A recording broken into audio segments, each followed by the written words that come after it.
Un sondage tire la sonnette d'alarme. La France découvre son côté obscur.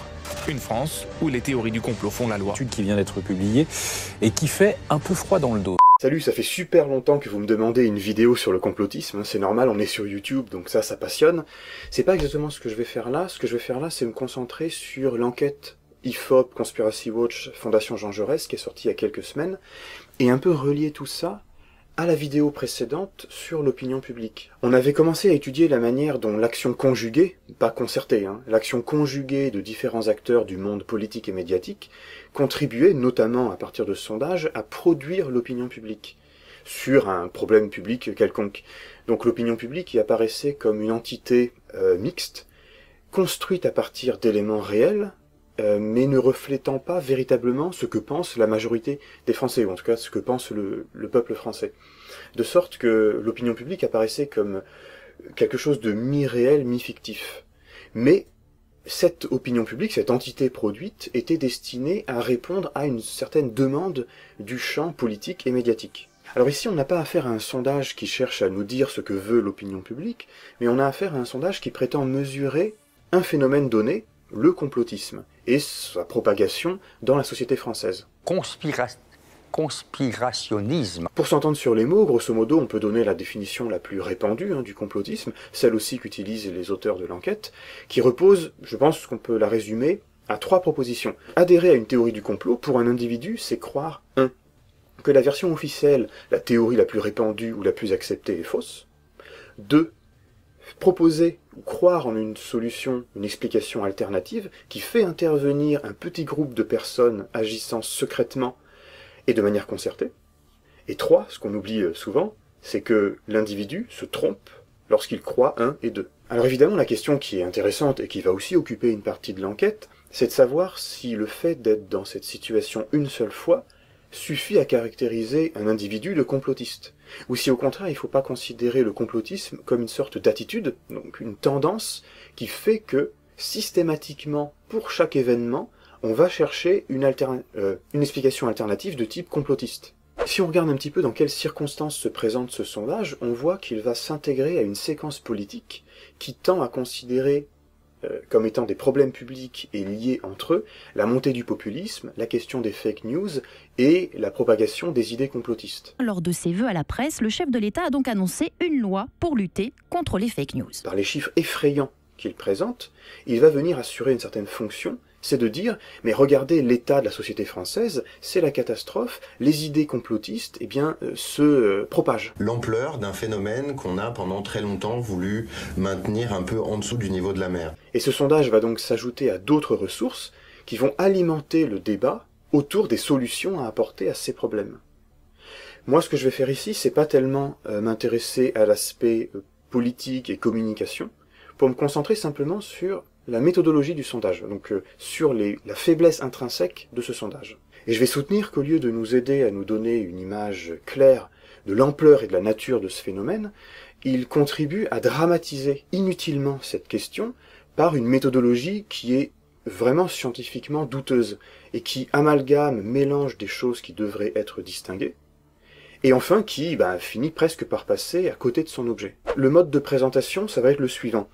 Je vais me concentrer sur un peu le cœur de l'enquête, c'est-à-dire la construction de cette espèce d'indicateur de niveau de complotisme. Et pour ça, je vais suivre tout simplement l'ordre des questions, la manière dont ils construisent cet indicateur. Et donc j'espère que, donc vous voyez, c'est pas véritablement une vidéo sur le complotisme, mais j'espère que si ce thème vous intéresse, vous allez pouvoir attraper quelques éléments au vol.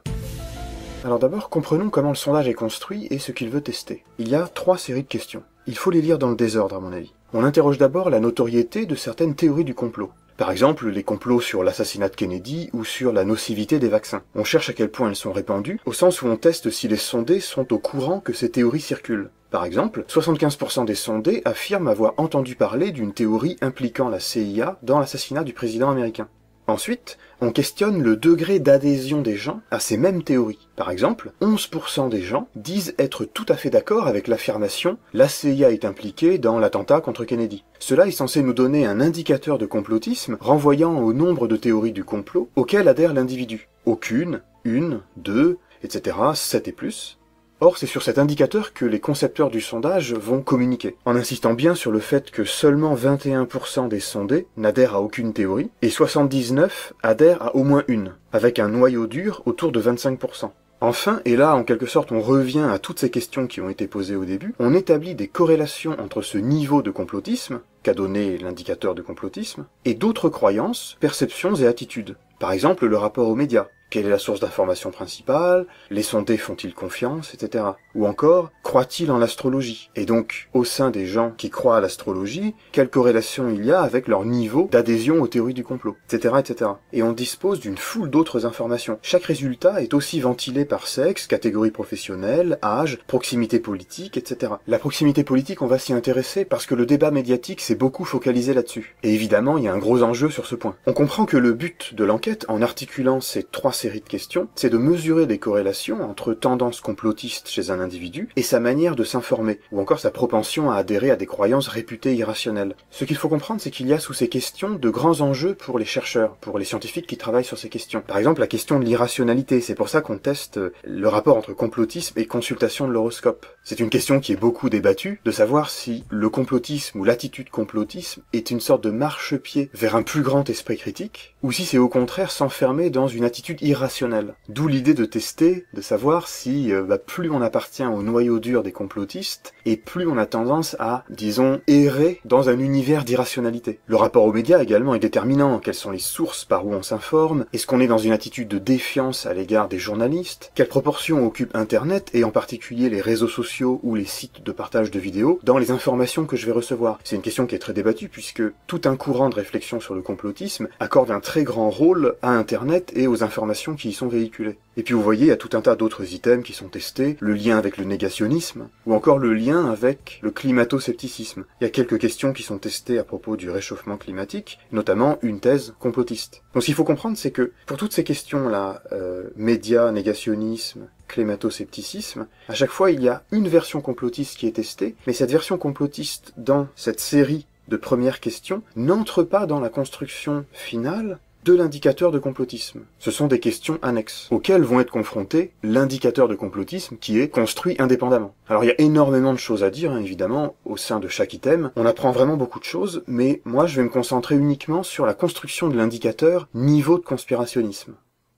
On questionne d'abord la notoriété sur 11 théories du complot, et ensuite on cherche le degré d'adhésion à ces 11 théories du complot. Il y a donc 11 questions pour 11 théories. À la fin, on arrive à une répartition au sein de l'indicateur. C'est essentiellement ce chiffre qui va être présenté dans les médias. Sur 1252 personnes interrogées, 79% des Français croient à une théorie du complot. Faisons une première remarque sur le chiffre de 79%. 79% des Français adhèrent à au moins une théorie du complot. Alors Rudi Reichstadt, qui a conçu le sondage, lui-même rappelle souvent dans les médias il faut pas du tout lire 79% des sondés sont complotistes. Alors c'est intéressant de le dire comme ça. D'abord, 8 Français sur 10 croient à au moins une, et non pas 8 Français sur 10 sont complotistes, ce qui serait déjà très abusif. Mais en fait, il faut être plus précis, il faut le lire ainsi. 79% des sondés croient à au moins une théorie parmi les 11 proposées. Nouvel ordre mondial, Kennedy, vaccin, etc. Ce qu'il faut bien comprendre, c'est que c'est pas sur l'ensemble des théories disponibles, ou l'ensemble des théories existantes. C'est seulement parmi les 11 proposées. Donc alors, que se serait-il passé si on avait testé 12, 15, 20 théories ou plus? Tout le monde comprend que plus on va proposer de théories, plus la probabilité que tout le monde croit à au moins une augmente. Donc comprenez bien le délire, 79% des Français croient à au moins une théorie du complot. Mais moi je vous le mets à 100% votre sondage. Je vous mets, je sais pas moi, la mort de Lady Di, la mort de Coluche et la viande de cheval, et je vous le mets à 100% votre sondage. Je vous le mets à 200% conspi. Donc moi je le suis à 200%. Ouvrons la boîte noire et regardons comment est produit cet indicateur, à la fois quantitativement, combien de personnes adhèrent à combien de théories du complot, et qualitativement, de quelle nature sont les théories testées. Peut-on les rassembler sous l'appellation globale de théories du complot? D'abord cette question de notoriété. Pour chacune des affirmations suivantes, indiquez si vous en avez déjà entendu parler. Donc très bien, on va pouvoir croiser ces résultats avec, par exemple, le type d'exposition aux médias, pour comprendre, pour chaque théorie, par où elle circule, quelles sont les sources. On peut faire ce type de recoupement. Mais enfin, regardons de plus près la nature de ces théories du complot. Il y a quelque chose qui me gêne. Donc la CIA est impliquée dans l'assassinat de Kennedy, le ministère de la Santé est de mèche avec l'industrie pharmaceutique pour cacher au grand public la réalité sur la nocivité des vaccins, les Américains ne sont jamais allés sur la Lune, le virus du sida a été créé en laboratoire et testé sur la population africaine avant de se répandre à travers le monde, Dieu Dieu a créé l'homme et la terre il y a moins de 10 000 ans, les groupes djihadistes comme Al-Qaïda ou Daesh sont en réalité manipulés par les services secrets occidentaux, la terre est en fait plate, les révolutions françaises de 1789 et russes de 1917 n'auraient jamais eu lieu sans des sociétés secrètes qui tiraient les ficelles dans l'ombre. Il existe un projet secret appelé le Nouvel Ordre Mondial. Ensuite, on a les chemtrails. Et puis enfin, le projet HARP. Donc les États-Unis ont fabriqué une super arme capable de créer des catastrophes climatiques. Alors il y a quelque chose qui est tout de suite frappant. Dieu a créé l'homme et la terre il y a moins de 10 000 ans. Est-ce que c'est une théorie du complot, ça ? On a bien un événement, une explication alternative, mais cette explication alternative ne fait pas du tout intervenir un complot. Alors après, on peut construire un complot sur cette question et dire par exemple que on nous a caché ce fait, etc. Mais c'est pas un complot, le créationnisme, c'est pas à proprement parler une théorie du complot. De même, la Terre plate, l'hypothèse de la Terre plate. Alors on peut dire, oui c'est un complot parce que y a le segment de la phrase, on nous le dit depuis l'école. Mais enfin, c'est pas vraiment un complot, ça, c'est juste une croyance farfelue sur un état du monde. De sorte que, parmi les 11 questions, on peut déjà en éliminer 2. Il y en a 2 qui ne sont pas des théories du complot. Alors poursuivons. Parmi ces 9 théories du complot qui restent, moi j'ai le sentiment qu'elles sont de nature différente. Prenons les 2 théories les plus connues, donc les 2 premières, Kennedy et les vaccins. Ce sont bien 2 théories du complot. Et moi j'ai le sentiment que ces 2 théories n'ont pas les mêmes effets sur la personne qui y croit, qui y adhère. Je veux dire par là que, imaginez je suis français au XXIe siècle, je peux bien croire qu'il y a quelque chose de louche dans l'assassinat de Kennedy, voire même croire que, la CIA est impliquée. Donc il y a bien un complot interne aux États-Unis. Mais ça change pas grand-chose à ma vie. Tandis que, si je crois que les vaccins sont nocifs et que, actuellement, les labos, l'industrie pharmaceutique est de mèche avec le ministère de la Santé pour nous faire croire que, en fait, pour des raisons de business, il n'y a pas de problème, ça a quand même de grandes répercussions. Et puis, on le sait, actuellement, il y a vraiment des gens qui disent non, nous n'irons pas nous faire vacciner, même si c'est obligatoire, parce que on nous cache des choses. Donc on voit bien à travers ces 2 exemples que il y en a une qui n'a finalement pas d'implication. Donc c'est pareil, par exemple si on passe à la 3e, la mission Apollo, c'est quelque chose donc de très connu, il y a des gens qui y croient, mais l'idée c'est que ça n'a pas de répercussion. Sur les 9 théories du complot, je pense qu'on peut les classer en 2 groupes. Certaines qui ont une grande implication politique ou même existentielle sur la vie de la personne qui y adhère, sur son comportement, et puis les autres qui sont non pas inoffensives, mais qui n'ont pas beaucoup d'effet, autre que le fait d'y croire. Et donc j'ai envie de dire que les secondes, là, celles qui n'ont pas beaucoup d'effet, on devrait les traiter comme finalement des rumeurs ou des légendes urbaines, c'est-à-dire des choses qu'on se raconte, on aime bien y croire un petit peu pour se faire peur, mais ça ne va pas plus loin. Ça n'a pas de répercussions sur notre vie, contrairement aux autres théories. Et il me semble qu'une étude vraiment scientifique du phénomène complotiste se doit de distinguer ces 2 choses, théorie du complot dure et des théories du complot qui sont plus de l'ordre de la rumeur. Même si, comme le soulignent beaucoup de scientifiques, la rumeur, comme les théories du complot, utilise les mêmes canaux et des ressorts psychologiques communs. Mais enfin, sur celles qui relèvent un peu de la rumeur ou des légendes urbaines, on devrait pouvoir leur appliquer, par exemple, les travaux de Michel-Louis Rouquette, ou bien tous les différents travaux sur la sociologie de la réception, ou la sociologie dite des usages et gratifications, qui montrent comment un même message va donner lieu à des réceptions complètement différentes. Autrement dit, les individus qui reçoivent des messages vont non pas recevoir passivement ces messages, mais vont les transformer, en faire quelque chose, et réagir complètement différemment. Il y a des degrés d'adhésion, mais aussi des natures différentes d'adhésion. Est-ce que j'y adhère pour un usage récréatif, en quelque sorte, juste pour me marrer? Est-ce que j'y adhère parce que ça me sert dans des discussions mondaines? Je peux faire mon intéressant en disant ce qui paraît et ceci, cela. Ou au contraire, donc, est-ce que ça a un gros effet? C'est-à-dire que ça change ma vie, le fait de désormais adhérer à cette idée-là. Ça change mon rapport à la politique, par exemple. Bon, et donc on devrait faire ce type de distinction entre donc des théories du complot fortes, engageantes, et puis des sortes de rumeurs. J'ai envie de les appeler des théories du complot à skip. Vous savez, c'est le langage SMS pour dire à ce qu'il paraît. Donc c'est le genre de petits trucs qu'on dit comme ça sans trop y croire, mais qui circulent un peu légèrement comme ça parmi les gens, sans vraiment y adhérer. Néanmoins ça circule beaucoup. Ouais, à ce qui paraît, Kennedy en fait c'est la CIA qui a fait le coup. Ou à ce qui paraît, Macron en fait. Ouais, ou à ce qui paraît, il y a des seringues remplies du virus du sida dans des fauteuils de salles de cinéma. À partir de là, moi, il me semble qu'on peut dire que la CIA et Kennedy, de même que la mission Apollo, c'est de cet ordre de ces complots à skip. De sorte que, parmi nos 9 théories du complot, en réalité, il n'y en a plus que 7 qui sont réellement des théories du complot qui vont être engageantes. Mais on peut faire encore d'autres recoupements. Par exemple, est-ce qu'il n'y a pas une différence entre les chemtrails et le fait par exemple que les services secrets occidentaux opèrent sous faux drapeau via Al-Qaïda et Daesh? C'est des choses vraiment différentes. Moi j'ai envie de dire, pour les traînées blanches derrière les avions... Laisse une traînée blanche. Je sais pas comment il faut l'appeler, mais c'est des théories qui sont pas sérieuses, très peu plausibles, donc c'est de l'ordre du what the fuck ou de la stupidité. De même que la Terre plate, mais bon, la Terre plate, c'est pas une théorie du complot. Et j'ai envie de distinguer, par exemple, le complot chemtrails avec d'autres théories plus sérieuses, plus plausibles. Le ministère de la Santé qui nous cache la nocivité des vaccins. La vaccination. Que l'on y croit ou qu'on n'y croit pas, on est obligé d'admettre que c'est quelque chose qui est plausible. Ça a un sens de le penser. De même, le projet HARP paraît un peu, délirant, on se croirait dans Blake et Mortimer, SOS Météore, mais néanmoins, la géo-ingénierie, c'est une réalité. Donc c'est quelque chose qui est plausible. C'est pas absurde de le penser. C'est pas la même chose que, je sais pas, des petits martiens qui débarquent ou des choses comme ça. Et les États-Unis ont les moyens de faire des tremblements de terre. Donc vous voyez qu'on peut encore aussi procéder à un autre type de distinction entre les théories qui sont sérieuses, plausibles, et puis celles qui sont vraiment what the fuck.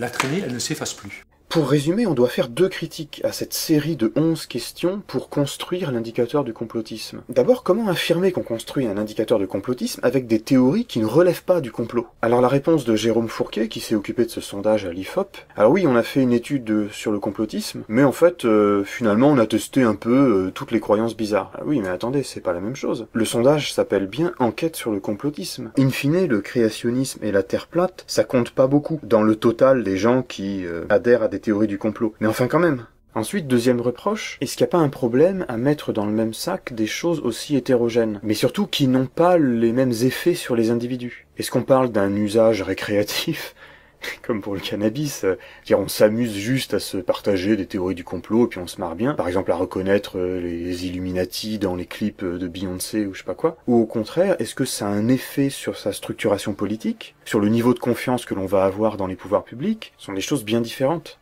Et enfin, je trouve qu'il y a de grands absents. Il y a une double distinction qui me semble assez structurante quand on étudie scientifiquement le phénomène complotiste. On distingue par exemple ordinairement grand complot et petit complot. Il y a ces espèces de grands récits qui font intervenir des sociétés secrètes, qui agissent dans l'ombre et qui ont une grande importance dans la marche du monde et l'histoire. Donc c'est par exemple les grands complots francs-maçons, le grand complot juif, le grand complot, maintenant on n'y croit plus tellement, mais le grand complot jésuite. Ils sont un peu présents, par exemple dans la question du négationnisme, ou bien dans la question de la Révolution française. Donc on distingue ces grands complots de petits complots locaux. Comme par exemple l'assassinat de Kennedy. Les grands complots sont évidemment les plus effrayants, et c'est eux qui restent le plus longtemps dans l'histoire. Bien entendu, les grands complots irriguent les petits, très souvent. On va par exemple expliquer tel attentat islamiste par, en fait, le complot sioniste qui agit en faux drapeau. Et là, donc, les grands complots, ils sont pas testés. Et il faudrait les tester, parce que, précisément, dans le phénomène complotiste, s'il y a réellement une mentalité complotiste, avec des invariants à travers les âges, c'est pas la même chose que des petits complots qui fluctuent au gré de l'actualité et de la focalisation médiatique. C'est ça qu'il faudrait savoir. Évidemment, là, en ce moment, on est en pleine effervescence dans le débat public sur les vaccins. Donc il est évident que ça va apparaître tout en haut des tableaux, dans la question de la notoriété, et peut-être même des adhésions. On distingue également les complots par la nature de leurs acteurs, en les classant en 2 grands types, ceux commis par des autorités publiques et ceux commis par des minorités, des petites sociétés secrètes, des petits lobbies, des petits groupes, etc. Croire que l'État, par exemple via ses services secrets, complote contre son peuple, le manipule, procède à des exécutions maquillées en suicide, par exemple, ce n'est pas la même chose que de croire qu'il y a certains événements qui sont provoqués ou favorisés par des petits groupes, par exemple des lobbies idéologiques. Par exemple, attribuer telle transformation de la société, des mœurs, à l'action secrète d'un petit groupe, d'un petit lobby gay ou LGBT. Évidemment, il y a des articulations entre ces 2 types de complots, parce que on sait par exemple que les grands complots dont je parlais auparavant donnent du réel le récit suivant. Il y a des petits groupes qui manipulent les autorités publiques pour comploter contre le peuple. Ou bien inversement, il y a des petites minorités qui sont en fait manipulées par les autorités publiques qui agissent sous faux drapeau. Si je parle de cette dernière distinction, c'est pour rapporter un petit fait qui me semble déterminant pour traiter la question de la relation entre l'adhésion au complotisme et l'adhésion politique. La réception médiatique de ce sondage a consisté à s'appuyer sur ces résultats pour dire que les partis dits populistes, de gauche comme de droite, ou des populismes de gauche comme de droite, en fait communient dans le complotisme. Ces théories complotistes sont particulièrement appréciées par les adhérents des partis populistes, comme le Front National ou la France Insoumise. Parce qu'ils se sont appuyés sur le fait que plus vous adhérez ou vous avez voté pour l'extrême droite ou pour la France Insoumise, et plus vous êtes complotiste. Alors qu'au contraire, plus vous allez en quelque sorte vers le centre, et moins vous adhérez au complot.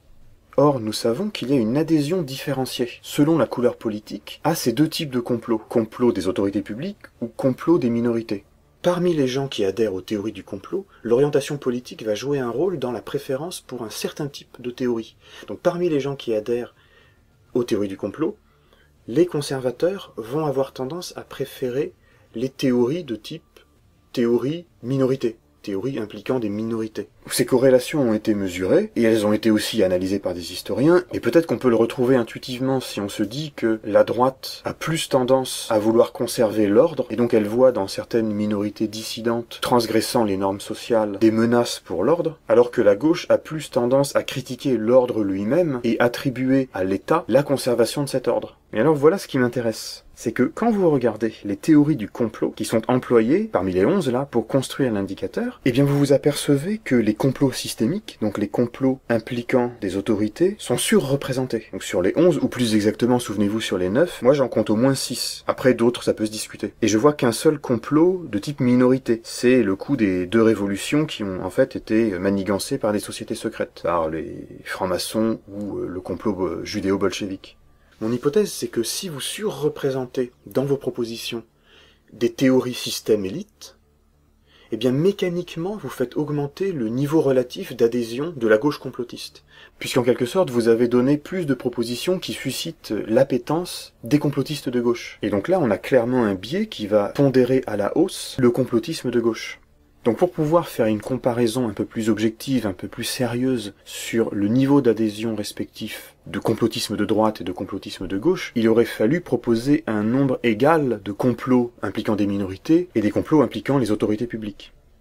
Là c'est quasiment équivalent, un peu plus pour l'extrême droite, mais je suis sûr que si vous avez mis dans vos propositions davantage de théories du complot de type minorité, qui impliquent par exemple, je sais pas moi, les LGBT, les juifs, les francs-maçons ou je ne sais quoi, eh bien, vous auriez eu mécaniquement une augmentation du niveau d'adhésion du complotisme d'extrême droite. Il faut le savoir. Ensuite, on rentre dans le dur, c'est-à-dire vraiment le questionnaire sur l'adhésion à ces différentes théories du complot. Pour chacune des opinions suivantes, êtes-vous tout à fait d'accord, plutôt pas d'accord, ou pas d'accord du tout? Donc là, on reprend les 11 théories du complot, ou en tout cas les 11 théories alternatives, et on demande au sondé d'évaluer son degré d'adhésion. Autrement dit, on lui demande une évaluation subjective de ses degrés de croyance, et donc on a le choix entre 4 degrés. Donc par exemple, pour la question des vaccins, ils sont 17% à répondre qu'ils sont tout à fait d'accord avec cette idée que le ministère de la Santé est de mèche avec l'industrie pharmaceutique. Ils sont 38% à répondre qu'ils sont plutôt d'accord, ce qui nous donne un total de d'accord, c'est-à-dire que là, il y a une décision du sondeur, c'est de dire que les gens qui répondent tout à fait d'accord et les gens qui répondent plutôt d'accord, on va les compter dans un total d'accord. Même chose pour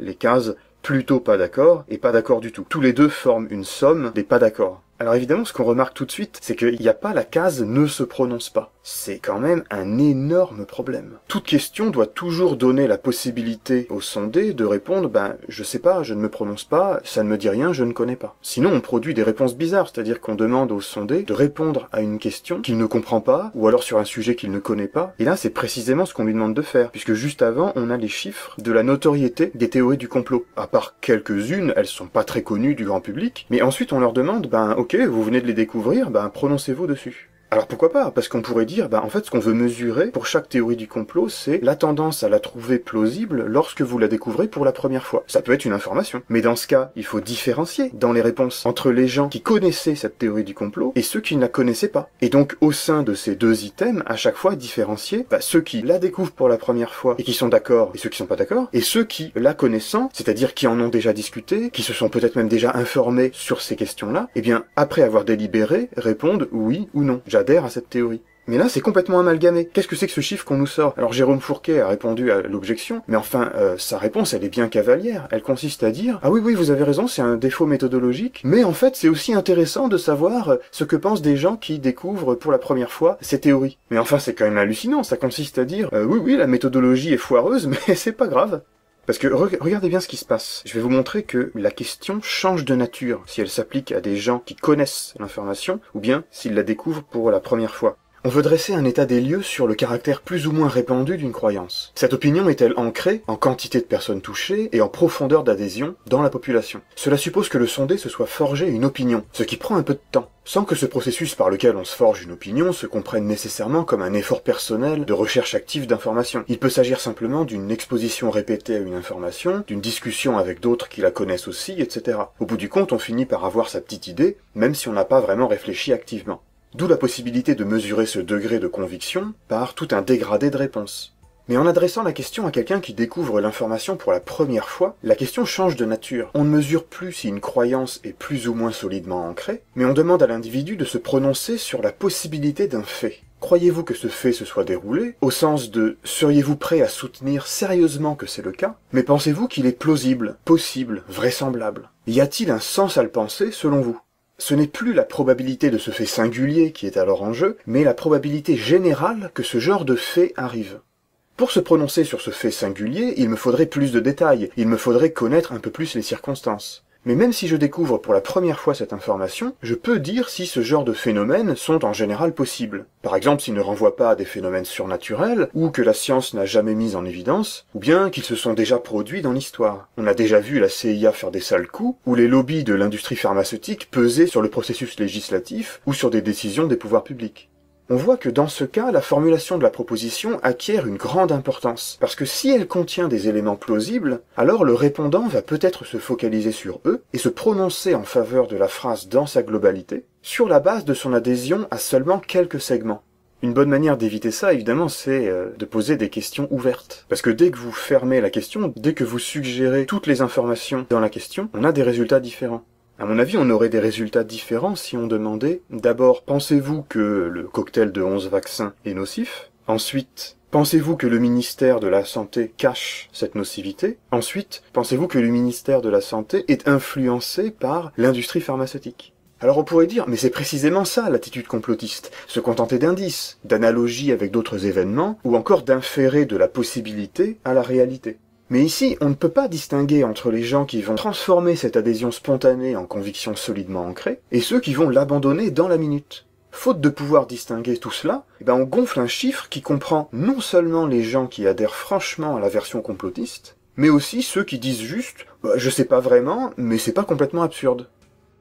Et alors si maintenant on rentre à l'intérieur même des réponses, des types de réponses, comment est construit l'indicateur global d'adhésion? Quand on regarde, les réponses sont distinguées en tout à fait d'accord et plutôt d'accord. Très bien, ça permet d'avoir plusieurs choix et de pas être obligé de se dire soit pas d'accord, soit d'accord. Mais dans l'indicateur final, on considère qu'elles peuvent être rassemblées sous l'étiquette d'accord. Mais il me semble que c'est un peu forcer les choses. J'ai l'impression qu'il n'y a pas de différence de degré, mais bien de nature entre ces deux réponses. Il y a une différence entre une adhésion entière, tout à fait d'accord, et l'expression d'un sentiment de pertinence. Plutôt d'accord. Dans le sentiment de pertinence, le plutôt d'accord, peut se loger finalement une demande d'information supplémentaire. Peut-être même une timide suspension de jugement. Bon, ça c'est peut-être un peu trop dire. En tout cas, j'ai plutôt envie de compter comme relevant d'une attitude complotiste seulement ceux qui se déclarent tout à fait d'accord. Et le problème, c'est que le chiffre final d'adhésion, celui qui tourne dans la presse, est calculé à partir de la catégorie globale d'accord. Ils sont 13% à en valider au moins 7. Ce serait pas un problème si les tout à fait d'accord et les plutôt d'accord étaient environ égaux. Mais c'est pas du tout le cas. À vue de pif, les tout à fait sont systématiquement 3 fois moins nombreux que les plutôt d'accord. C'est pas beaucoup. Ça pose un énorme problème. Notamment quand on dit en bout de chaîne, 79% croient à au moins une théorie. C'est quoi croire? C'est être tout à fait d'accord ou plutôt vaguement d'accord? C'est-à-dire qu'en bout de chaîne, on dit adhérer à telle théorie du complot, c'est pouvoir être compté dans la case du total d'accord. Donc par exemple 55% pour la nocivité des vaccins.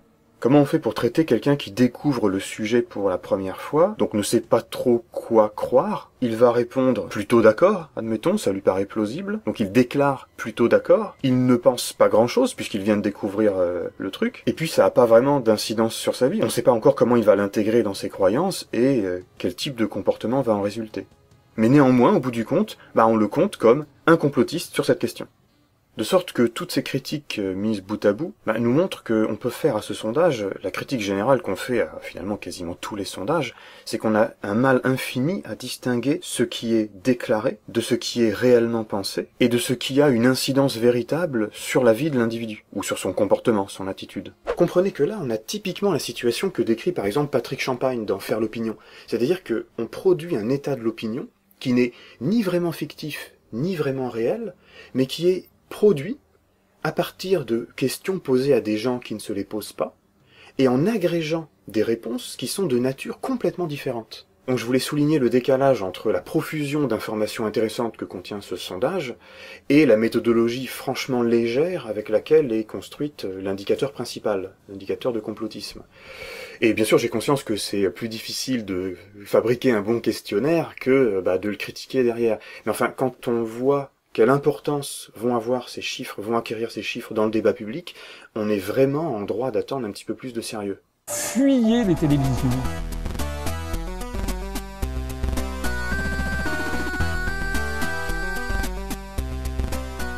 Bon, et puis ceux qui répondent la terre plate, là, arrêtez de troller, quoi.